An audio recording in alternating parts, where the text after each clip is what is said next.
Now it's dead. That bear feels the sensation of pain, and it's going to come right at you to ultimately protect itself. I would deem everyone as a potential threat.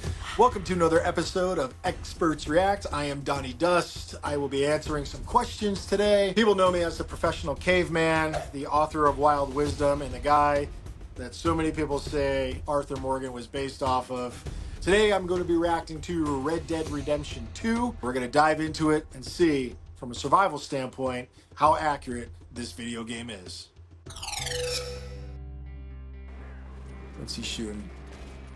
He shot a bear. Now, the one thing to pay close attention to is pretty accurate is if you are hunting bears, specifically a big grizzly bear like this, and it senses you or it knows that you're there, a bear will charge. And a lot of bears will do something called a bluff charge, where they're going to run right at you. Claws, snarling, it is super aggressive. It is trying to push you off or to get you to run. Now, when you're hunting a bear and you take a shot, most bears are going to feel that wound. They're going to feel that projectile going through its flesh, and they're going to run away. But there are times when bear's going to come right at you because you made a noise from your shot. That bear feels the sensation of pain, and it's going to come right at you to ultimately protect itself. What I think is where he shot was a horrible shot, which caused the bear to react, ultimately to come at him and try and take him out because he was the threat. Fortunately, he had a couple follow-up rounds and was able to neutralize that bear. But you've got to hit that bear running. If anyone's ever shot something running at you, as it's coming at you, you have to make bigger manipulations of your weapon to hit that target effectively. Bears are no joke. You know, one thing it's kind of showing him shove that knife right into that stomach cavity. That's where the internal organs are, and you could wind up really compromising any of the meats, putting any bile, feces, any sort of liquids on that hide. It could definitely damage it. Typically, if I'm going to take apart an animal, if I have the animal's leg and all the hair is kind of aiming downward, I want to go with the grain of the hair to avoid putting a lot of hair in the meat. I'm going to stand over the top of it, slice down one leg, slice down another leg, slide around that inside pelvis, so then I can peel that hide off after a cut right down the chest, and I'm going to use that hide as kind of a clean area if I'm putting meat on it or anything like that. It's a process. You can do it by yourself. This really just shows a very quick removal of a hide. It's not the most accurate, in all honesty. That's impressive. Drops it one arrow. If you're shooting a deer with a bow, I mean, you have to hit that thoracic cavity kind of right behind that shoulder blade. Typically, deer are going to jump and move. He's got a pistol now. What's he shooting with his pistol? That looks like some sort of fox. It's not dead. Now it's dead.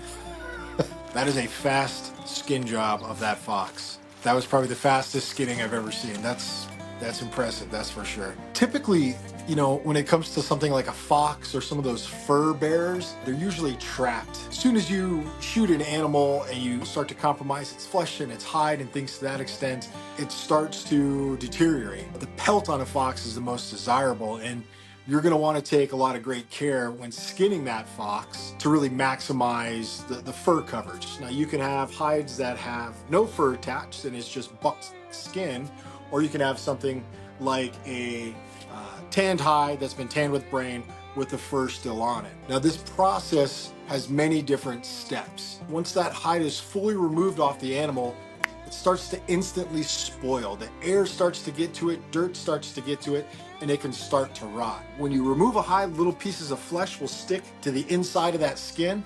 You have to remove that flesh, you have to remove the membrane, you have to remove the fat. So you have to use a form of a scraper, whether it's a stone scraper, the back of a knife, the front edge of a knife, another piece of animal bone, but you have to scrape all of that material off the hide. You're going to eliminate kind of that first phase of deterioration or kind of breakdown or rotting. Once you have that hide, you have to stretch that hide and you have to let it dry.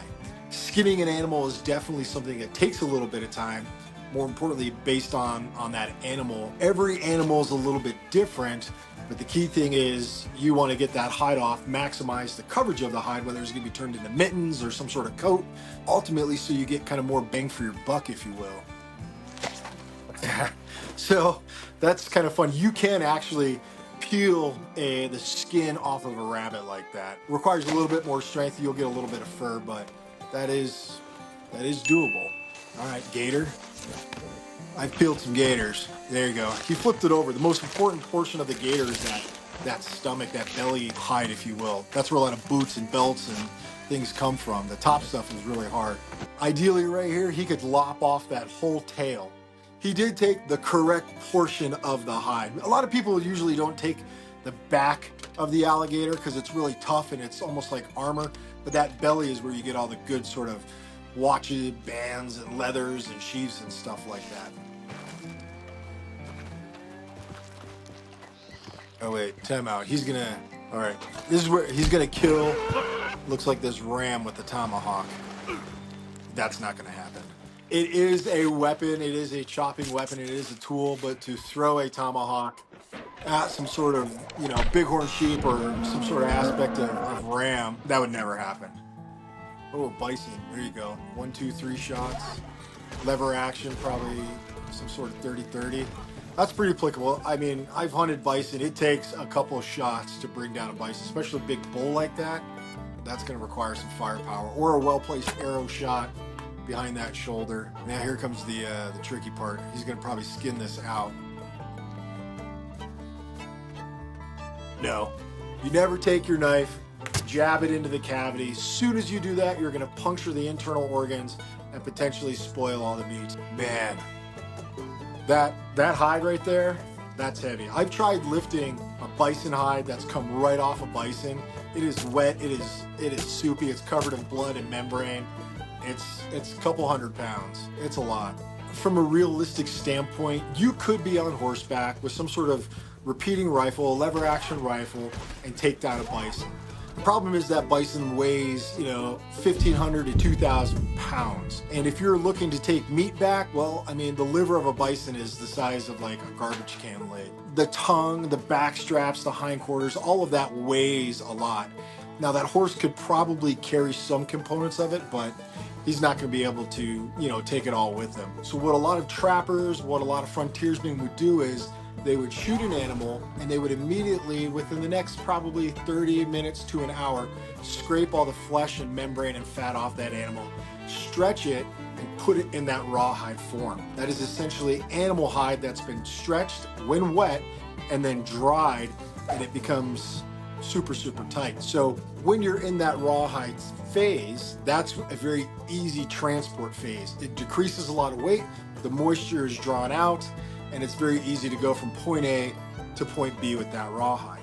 Now, some of the essential tools that I would definitely carry if it's, 19th century, late 1890s, one is a tomahawk. Tomahawk is a good cutting tool. It is a defensive tool. It is an offensive tool, but it is something that gives you the ability to, chop. As far as throwing it and kind of using it as like a hunting weapon, not so much, but it is a good defensive weapon in case you encounter someone. Me personally, I would like to hunt with a bow. Now, when you do hunt with a bow, especially these primitive bows, they're a single piece of wood.